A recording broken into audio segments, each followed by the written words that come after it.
আমার এই সংটা গান তো না, রেবো না, সেবো না, আমার এই কথাগুলি সেই বাবা মায়েদের জন্য যারা শিশুদেরকে কাজে দেন, আর বলতে চাই মানুষ নামে সেই হায়নাদেরকে যারা নির্যাতন করে।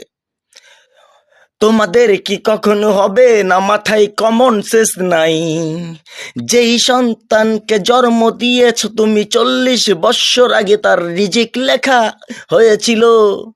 তুমি সেই সন্তানকে একবেলা খাওয়ানোর জন্য পরের বাসায় দিচ্ছ কাজে, আর ওরা মানুষ নামে হয় না, ওরা দিন দিন শিশুদেরকে নির্যাতন করে। এরা মৃত্যুর আগে পর্যন্ত এত নির্যাতন করে, বাচ্চারা তাদের মুখের ভাষা হারিয়ে ফেলে। যেই মার যায় সেই তো বুঝে, যার চলে যায় সেই তো বুঝে বিচ্ছেদের কি যন্ত্রণা। যার সন্তান সে তো বুঝে তার কতটুক, সে কালো হোক বা ডালো হোক, সন্তান তো সন্তানই।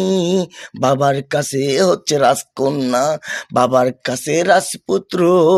তাই তো বলি তোমাদের মতো হায়নাদেরকে শুনো, তোরা নিষ্পাপ শিশুদেরকে কাজে আনে এইভাবে নির্যাতন কেন করিস?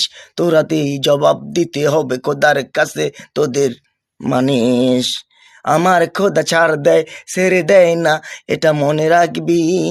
এই যে নিষ্পাপ শিশুটাকে, এই 11 বৎসরের শিশুটাকে মারতে মারতে হাসপাতালের কাতারে শুয়াইয়া রাখলি, কেন এরকম করলি?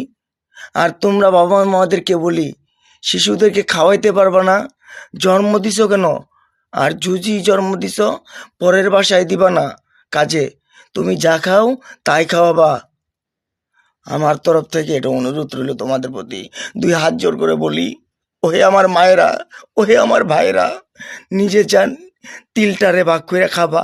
সন্তান তুমি যতটুকু খাবা, সন্তানকে অতটুকু খাওয়াবা, পরের বাসায় দিও না। এই যে নির্যাতন তোমরা দেখো না, নসিবের দোষ।